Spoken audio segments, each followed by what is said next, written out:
Oi! Hoje é a resenha do conto Uma Criada, escrito por Clarice Lispector, aqui da sua coletânea Felicidade Clandestina, aqui no nosso projeto Contos do Meio-Dia.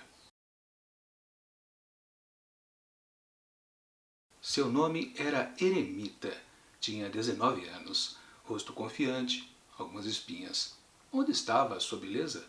Havia beleza nesse corpo que não era feio nem bonito, neste rosto onde uma doçura ansiosa de doçuras maiores era o sinal da vida.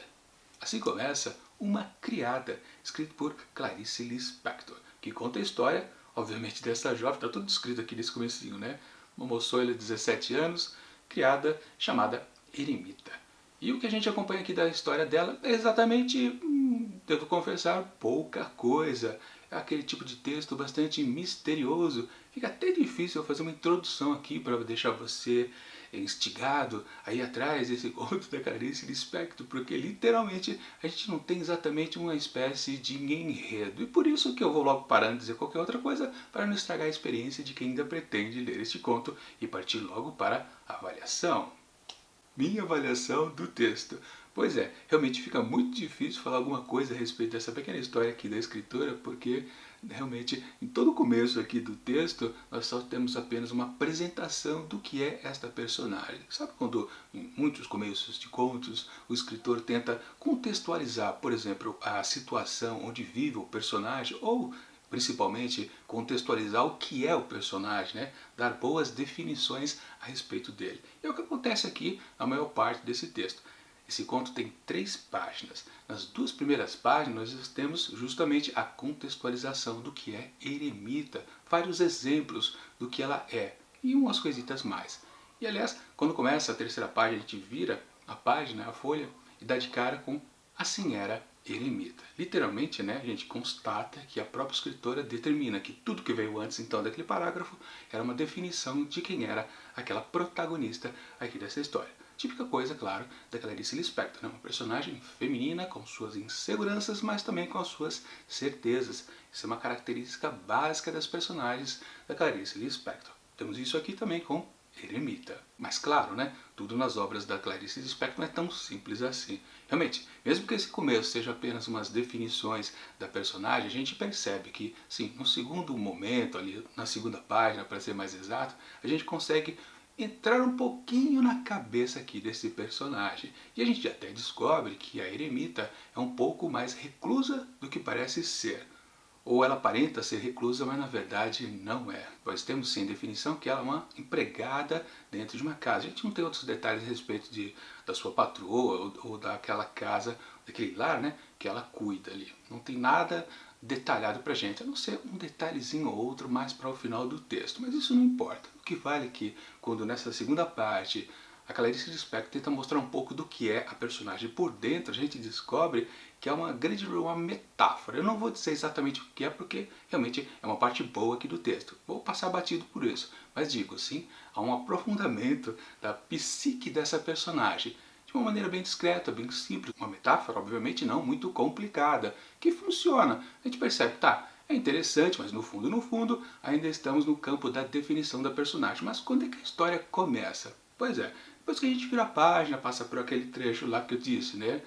Assim, era da marcação literal, né? Que enfim, paramos a introdução do texto, aí descobre que ali na última página não tem mais nada. A história já está acabando, já está indo para os seus finalmente. E literalmente, de novo, mais uma vez, isso não é uma coisa errada em contos. Na verdade, é até algo comum em contos, né? Você ter no parágrafo final um resumo, um grande fecho aí daquela história que você está tentando contar para os leitores. Temos ali realmente, no último parágrafo, a salvação até do texto, porque mesmo que a gente não tenha uma história com começo, meio e fim, a gente percebe que sim, podemos até achar algo de começo, meio e fim, por causa do que é descrito ali no finalzinho pra gente. Coisa até curiosa. Que obviamente eu também não posso dizer nada, porque se eu não podia dizer outros detalhes antes do texto, é óbvio que eu não posso falar exatamente nada ao final. Claro, de vez em quando eu até falo como é que a história termina, porque é o caso quando eu acho o texto tão simplista demais, tão fraco, que realmente não vale a pena vocês lerem. Então eu já digo tudo para salvar este desafio literário, ou qualquer coisa parecida. Mas enfim, não vou dizer nada ao final aqui, porque esse texto da Clarice Lispector, sim, tem os seus valores, e justamente é o caso. Ela faz isso de vez em quando, às vezes ela apresenta um texto um pouquinho hermético, meio assim, distante da gente, a gente não consegue se conectar ao texto dela, mas ao final ela consegue fazer um arremate bastante interessante. Já aconteceu aqui em alguns outros contos, aqui mesmo de Felicidade Clandestina, como também das outras coletâneas. E aconteceu então, mais uma vez aqui, pois sim, o final é bastante interessante. Uma coisa que a gente pode dizer também, claro, é uma coisa até óbvia, né? O título da história, título não, o nome da protagonista, né? Eremita. Óbvio, né? Quando a gente percebe lá na segunda parte que ela é um pouco mais reclusa, a personalidade dessa protagonista, claro, a gente faz a conexão, né, com o nome Eremita, né, que é aquela pessoa que vive isolada do mundo. Esse isolamento dela, dessa personagem, é que fica ali bem redondinho ao final do texto, quando a gente percebe que ela tem um comportamento muito interessante. E aí fica definido, né, que se durante todo o texto a escritora não deu pra gente uma história, a história está ali no comportamento estranho dessa personagem. Que não é estranho, é um comportamento talvez equivocado. Eu não estou querendo dar dica para vocês, obviamente.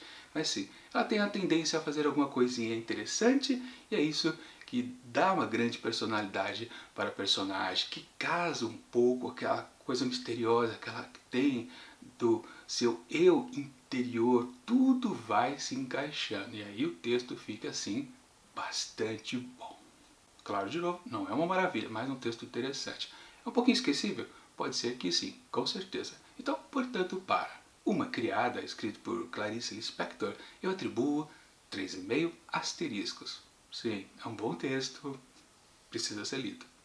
E falando nisso, eu vou deixar aqui na descrição do vídeo um link para você poder adquirir este livro aqui da Clarice Lispector, que contém todos os livros de contos da escritora. Uma grande coletânea que reúne tudo que ela publicou aí das histórias curtas. Vale muito a pena. Sempre lembrando, né? Se você faz a compra através desse link, você ajuda o canal, porque eu ganho aquela comissãozinha de vendedor e você não paga mais nada por isso. Se puder ajudar o canal e quiser comprar, claro, este grande livro sensacional da Clarice Lispector, que eu sempre digo, né? Considero muito melhor que os seus romances. Eu prefiro os contos que ela escreveu. Com certeza, se puder, use o meu link, ajuda o canal e você se diverte também com esta grande escritora brasileira. Enfim, é isso. Agora é só esperar o próximo vídeo, que é do próximo conto aqui de Felicidade Clandestina, lá para a semana que vem. Mas enquanto o próximo vídeo não chega, eu deixo aqui do lado dicas de outras resenhas que já aconteceram aqui dentro do projeto Contos do Meio-Dia. E tchau!